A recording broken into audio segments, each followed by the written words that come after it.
The stage lights gleamed. The audience erupted in laughter at the iconic, honking laugh of Hollywood's most famous nerd. And a decade later, a whole generation felt the warm, comforting embrace of the ultimate TV dad. But when the camera stopped rolling, the lights faded to black. Behind the beloved characters, a silent, painful battle was raging in the shadows. He hid this for 20 years, then he was gone. Welcome to Starscope Report. Join Jordan and Jamie as they uncover Hollywood drama, music industry shakeups, and viral influencer scandals. From red carpet surprises to social media controversies, we dive deep into the stories behind the fame. And that opening contrast we just mentioned is exactly why we're doing this deep dive today. Yeah, it really is. It's such a haunting contrast when you really sit down and look at it. It is the sheer public joy this man provided versus the intense private pain he was navigating off-screen. Right. We are looking at a pretty extensive stack of sources today: obituaries, retrospective family statements, and some clinical records regarding the tragic passing of actor Robert Carradine. At the age of 71. Right, at 71. And for you listening, the goal here isn't just to mourn a cinematic icon. We are unpacking the profound secret he kept hidden for 2 decades. Decades. I mean, it's hard to even wrap your head around carrying something that heavy for that long in the public eye. Exactly. We're going to look at a devastating 2015 highway incident that served as this blaring, terrifying warning sign. A massive red flag. And we'll explore how his family is now actively breaking a major Hollywood taboo to protect his true legacy. Which is a story that really requires us to look way beyond the screen. We are so conditioned to see these actors simply as their characters. They really are. But understanding the human being underneath the makeup, especially one who brought so much comfort to others while struggling so deeply himself, it's incredibly important for how we view celebrity culture as a whole. So, to really understand Robert Carradine, we have to start with a surprisingly bold fact. Oh, this blew my mind when I read the sources. Right. This is a member of undeniable Hollywood royalty, a guy who actually wanted to be a professional race car driver. And he somehow ends up defining 2 entirely different generations of pop culture. The sheer weight of the family name he was born into is just staggering. I mean, the Carradine acting dynasty casts this massive, almost suffocating shadow over anyone in that lineage. Completely.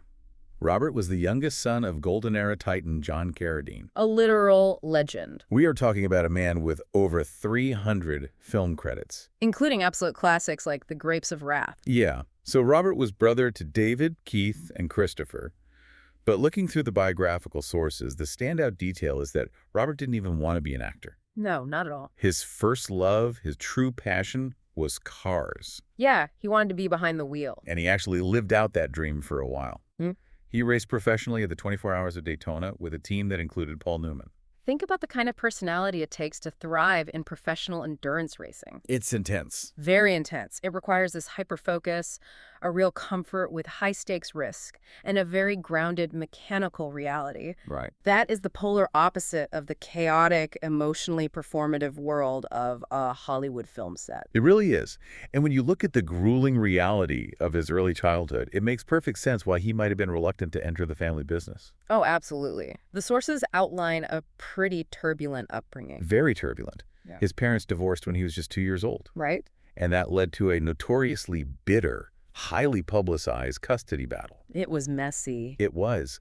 During those proceedings, Robert and his brothers actually spent 3 months as wards of the court in a home for abused children. That is just heartbreaking. His brother Keith later described that experience as being like a jail, remembering crying through glass doors just to see their parents. That kind of profound early instability, coupled with the immense, inescapable pressure of the Carradine name, it creates an environment where vulnerability quickly gets buried under a sheer need to survive. That context makes his eventual entry into acting seem almost like an inevitability he was trying to outrun. But the pull of the family business was just too strong. Exactly.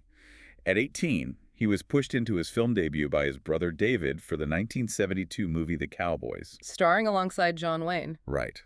From there, his career became this incredible chameleon-like journey. He worked with Martin Scorsese in Mean Streets. Where, incredibly, he actually shoots his own brother David's character. I know, it's wild.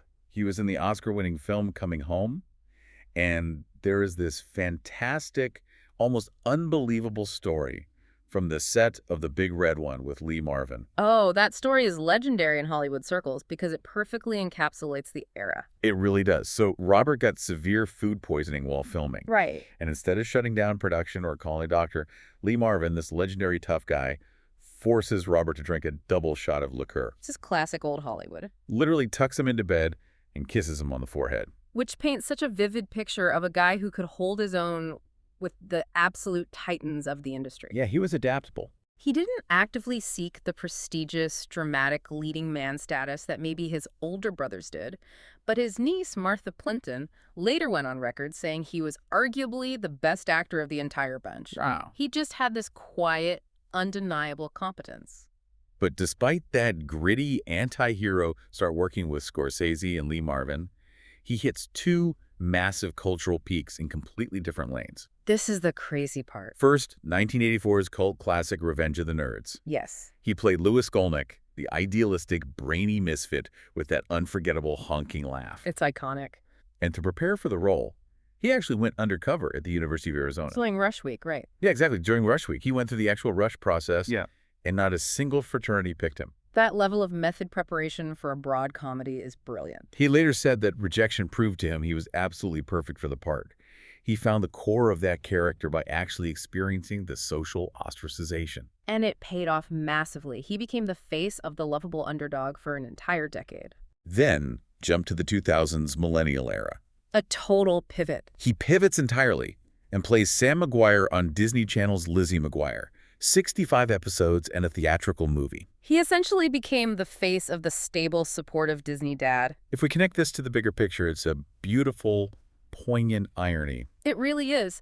Here was this rugged guy who loved fast cars, shotguns and westerns, hung out with Lee Marvin, and survived a chaotic childhood. Yeah. Yet the world fell head over heels in love with him as a honkin' nerd and a sweet, eccentric, deeply loving father. It speaks volumes about his inherent natural warmth. He had this unique ability to make an audience root for him, to make you feel safe when he was on screen. He really was the bedrock of warmth for a whole generation of kids watching the Disney Channel. But a tragic family loss in 2009 unlighted a devastating secret. A secret he had been keeping from that very audience. And what happened on a Colorado highway 6 years later is the shocking twist nobody saw coming.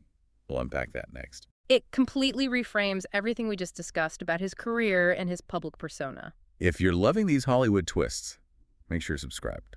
We've got even crazier stories ahead. So getting into the family statements and the clinical analysis, we really have to transition into the darker reality behind the fame. The headline from the sources is heartbreaking.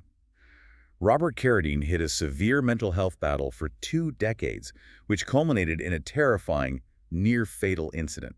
According to his family's retrospective statements, Robert engaged in what they called a valiant struggle against bipolar disorder for nearly 20 years. We know his half-brother David died in 2009 under highly publicized, incredibly tragic circumstances in a Bangkok hotel room. Right. The death was officially ruled accidental asphyxiation, but it was heavily disputed, shrouded in forensic uncertainty, and absolutely dominated by sensational tabloid rumors. It was a complete media circus. Based on the clinical analysis we're looking at, how did that specific event impact Robert's own mental health? Well, clinical patterns often show that major traumatic losses can profoundly exacerbate underlying mood instability. It acts as a massive catalyst. Exactly.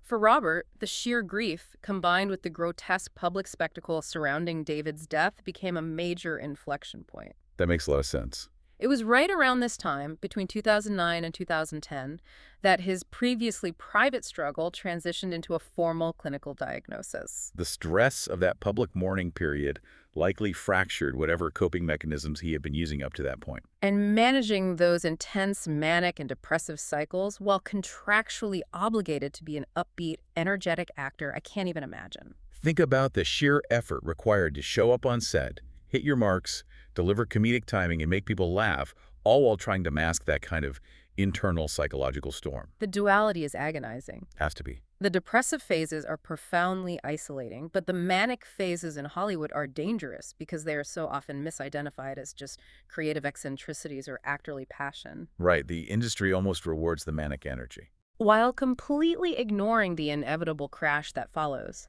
The psychological toll of maintaining that facade for the public and for the studios is immense. Which brings us to the high lethality warning sign. When I was going through the 2017 divorce filings for this deep dive, I actually had to stop and reread a section. Because it completely changes the narrative of what the public knew. Completely. In 2015, Robert was involved in a severe car crash on a Colorado highway with his then-wife, Edith Manny. And at the time, the press simply reported it as a scary accident. Right, they just said he crossed the dividing line and collided head-on with a semi-truck. A terrifying accident, but something that happens every day on mountain roads. But the reality alleged in the court documents was far more chilling. Yeah, it was. In those 2017 divorce filings, Edith Manny alleged that Carradine confessed to her that he intentionally drove into that truck. Wow. He allegedly admitted he was in a psychotic state and that his express purpose was to kill them both in a murder-suicide. From a psychiatric perspective, attempting suicide via high-speed vehicular impact with a passenger is categorized as a severe high-lethality risk profile. It wasn't just a lapse in judgment. No, it was a glaring marker of the severe progression of his condition. And the fact that the attempt failed, followed by the intense legal, financial, and marital fallout, likely plunged him even deeper into those depressive cycles. He was suddenly dealing with the trauma of the crash, the dissolution of his marriage, and the internal knowledge of what he had almost done. The fallout was extensive. It marked the beginning of the end of his 28-year marriage to Manny, culminating in their divorce in 2018. The sources note he became deeply isolated during this period. Yet, astonishingly, he kept working. He did. He appeared in Quentin Tarantino's Django Unchained in 2012, and even after the crash, he kept taking smaller roles, attending conventions, and showing up for the fans. That is the valiant part of the struggle his family was talking about. He kept trying to live. Yeah. He kept trying to channel his energy into the craft that had defined his family for generations. But without sustained stability and comprehensive intervention, chronic illnesses can be relentless. The effort to just keep functioning eventually depletes your reserves. And this silent, exhausting battle was leading to an inevitable, heartbreaking conclusion. But wait till you hear how his family responded to his final day.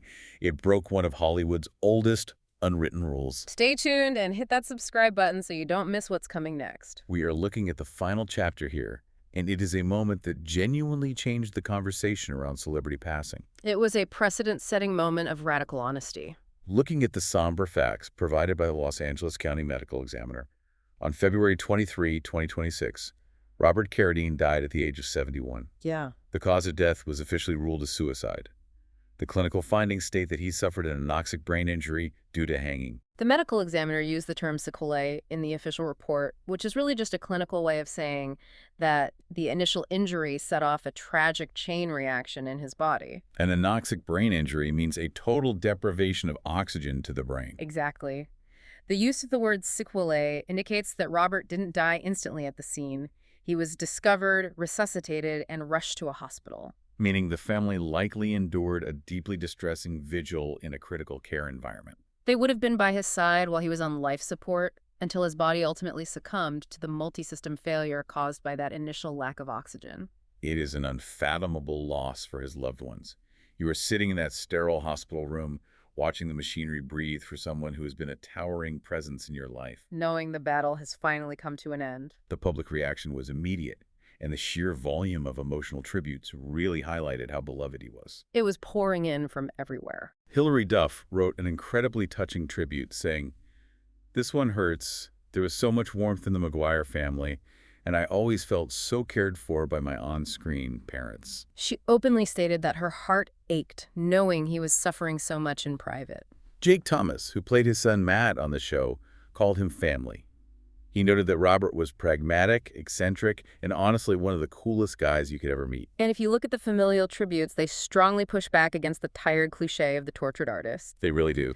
His daughter, Robert Carradine, shared a beautiful, grounded post saying he made her childhood normal. Normal, despite everything. Right. Despite his illness, despite the Hollywood madness, she said she knew deep in her bones that her dad loved her and always had her back.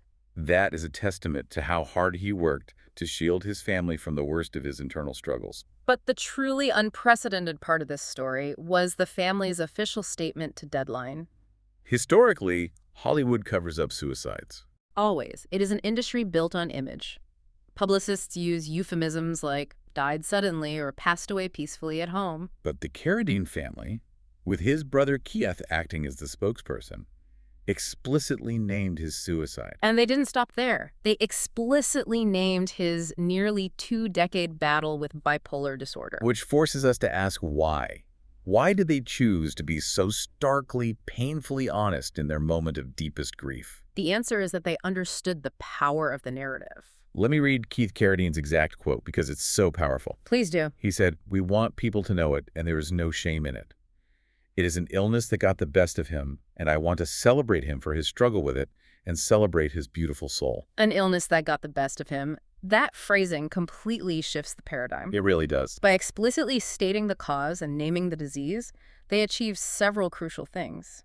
First, they actively worked to destigmatize mental health on a massive public stage. They framed suicide as the terminal outcome of a severe disease process, no different than losing a battle with cancer, rather than a moral failure or a scandalous secret.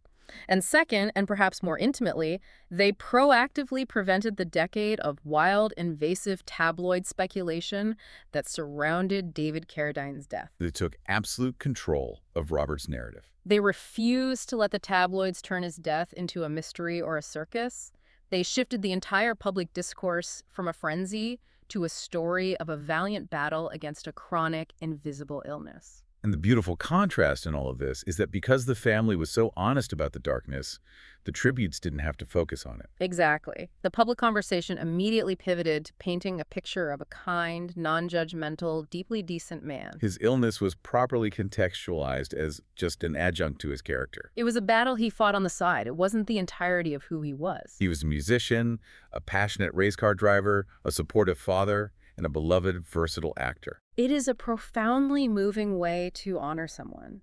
You acknowledge their hardest fight, you validate their pain, but you ultimately celebrate their brightest light. That is incredibly well said. If you'll allow me a final thought for you, the listener, to mull over as we wrap up this deep dive. Think about the legacy of a working character actor. Yeah. We invite these people into our living rooms for decades. We borrow their laughs, we quote their lines, and we use their on-screen warmth to escape our own realities. We take so much comfort from them. But Robert Carradine's story forces us to ask a difficult question. How often do the people who provide us with the most comfort desperately need that comfort themselves? That's a heavy thought. It is a powerful, lingering reminder that behind every iconic character, behind the honking laugh or the sage advice of a TV dad, is a complex human being fighting battles the audience never sees. You've been listening to Starscope Report, where Jordan and Jamie uncover the stories shaping Hollywood, music, and pop culture. Thanks for tuning in, and don't forget to subscribe for more stories that keep the stars shining.